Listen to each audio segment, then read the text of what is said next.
नमस्कार विद्यार्थी मित्रों। महाप्रस्थान प्रकरण 13 नरेश मेहता। देखिए विद्यार्थी मित्रों, महाप्रस्थान एक खंड काव्य है। इस खंड काव्य में पांडवों का स्वर्गारोहण है, जिसमें युधिष्ठिर के माध्यम से कवि ने राज्य व्यवस्था की अखुट शक्ति से उत्पन्न संकट और उसके व्यक्तित्व की रक्षा जैसे प्रश्न उठाए हैं, जो चिरंतन है। देखिए विद्यार्थी मित्रों, यहाँ पर नरेश मेहता जी इस खंड काव्य के माध्यम से महाभारत में जो स्वर्गारोहण पर्व आता है, उसमें युधिष्ठिर और अर्जुन संवाद है। तो हम देखते हैं कि युधिष्ठिर क्या कहते हैं। युधिष्ठिर, प्रश्न और जिज्ञासा में अंतर समझते हो पार्थ? सत्य की प्राप्ति दूसरे से प्रश्न करके नहीं होती, स्वयं से ही जिज्ञासा करनी होती है। सुख या दुख के स्थान पर मुझे सदा जिज्ञासा हुई पार्थ। मेरे राज्य परित्याग से अवश्य ही तुम लोगों को बुरा लगा होगा। मैंने मात्र शास्त्र व्यवस्था के कारण ही वानप्रस्थ नहीं स्वीकारा, परंतु यह मेरी वैचारिकता का निष्कर्ष था बंधु। देखिए विद्यार्थी मित्रों, यहाँ पर युधिष्ठिर एक प्रश्न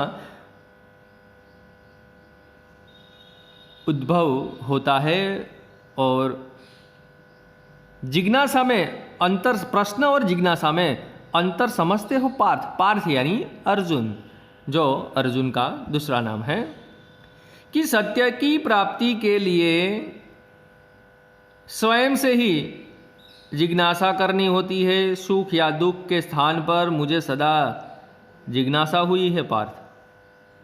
मेरे राज्य परित्याग से अवश्य ही तुम लोगों को बुरा लगा होगा।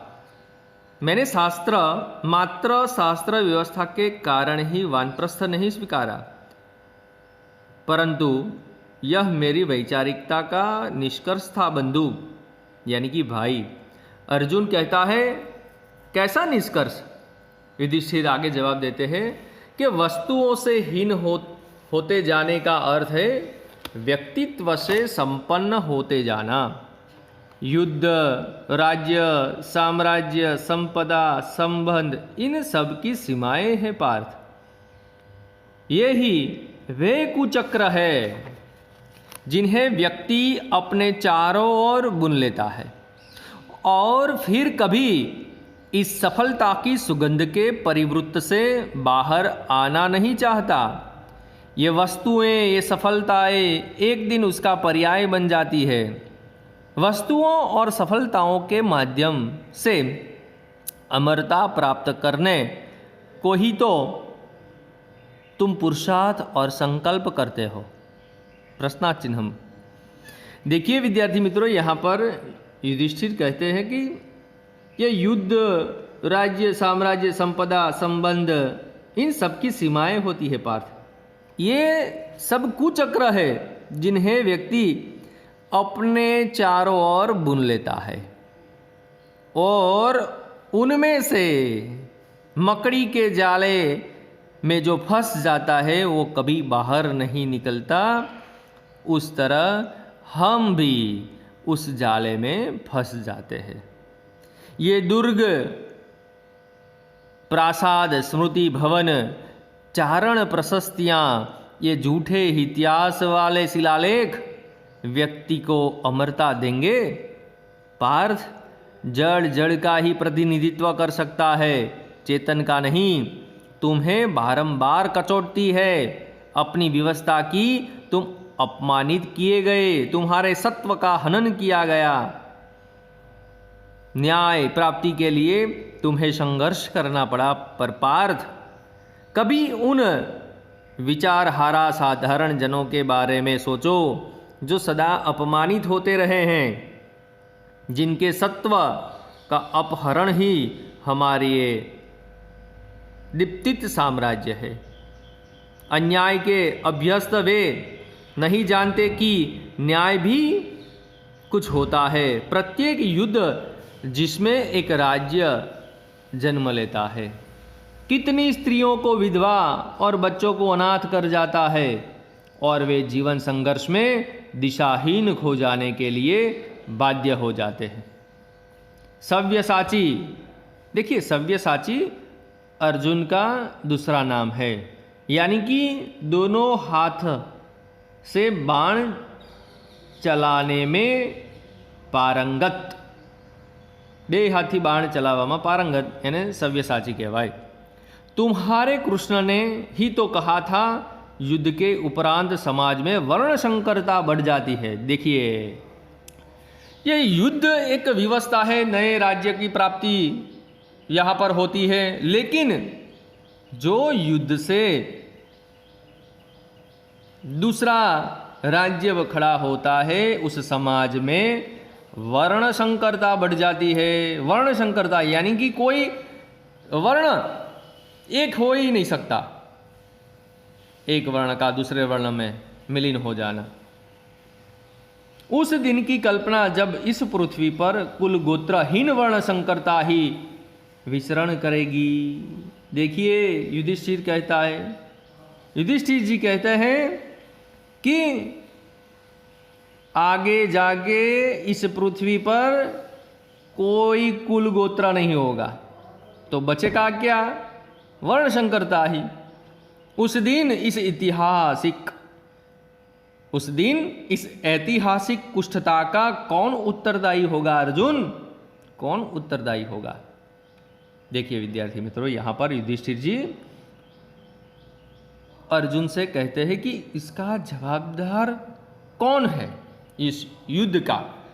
आज नहीं तो कल राजा से अधिक कठोर हो जाएंगे ये राज्य, और सुदूर भविष्य में राज्य से भी अधिक अमानवीय हो जाएगी ये राज्य व्यवस्थाएं। आज हम देख सकते हैं इनके दो आधार स्तंभों युद्ध और आतंक, जिनका शिलान्यास मनुष्य की आदिम प्रवृत्तियां, आदिम आगे से चली आने वाली बारंबार करती आई है। एक दिन युद्ध और आतंक ही सामाजिकता के पर्याय बन जाएंगे। युद्ध में हमने कौरवों को हराया और आतंक के बल पर तुमने पांडव साम्राज्य का राजकोष बढ़ाया पार्थ। देखिए युधिष्ठिर जी को यहाँ पर अपने आप विचार करने को बाध्य कर दिया है, और उस विचार से जो उसे समझ में आया वह अर्जुन से कहते हैं। हमारे इन अमानवीय कृत्यों के ये ही तो ऐतिहासिक निष्कर्ष निकले हैं कि अर्जुन से श्रेष्ठ कोई योद्धा नहीं, और युधिष्ठिर ही एकमात्र चक्रवर्ती सम्राट है। इस युद्ध से क्या मिला हमको, क्या प्राप्ति हुई? तो एक ऐतिहासिक निष्कर्ष निकला कि अर्जुन से श्रेष्ठ कोई योद्धा नहीं और युधिष्ठिर से कोई बड़ा चक्रवर्ती सम्राट नहीं। मानवता का यह रथ किस अंधे मार्ग पर बढ़ रहा है तुम नहीं जानते पार्थ? तुम नहीं जानते कि संकट कहीं अधिक गहरा है। देखिए इस युद्ध से जब स्वर्गारोहण हुआ और वैरक्त भाव जब जगा, तब ये सब बातें युधिष्ठिर जी अर्जुन से कहते हैं कि इस संकट के जवाबदार व्यक्ति कौन है। इस तरह से युधिष्ठिर अर्जुन को समझाते हैं। देखिए विद्यार्थी मित्रों, इतना ही था इस काव्य में। तो महाप्रस्थान काव्य में शब्दार्थ, टिप्पण, विकल्प, एक एक वाक्य में उत्तर, और दो वाक्य में जो उत्तर है आपको लिखना है। और इसमें जो 5 6 पंक्तियों में उत्तर लिखना है। उसमें जो तीसरा है वो है जड़ जड़ का ही प्रतिनिधित्व कर सकता है, चेतन का नहीं। विमर्श समझाइए, वो IMP है। तो इतना आप जरूर कर लीजिएगा। नमस्तु अस्तु।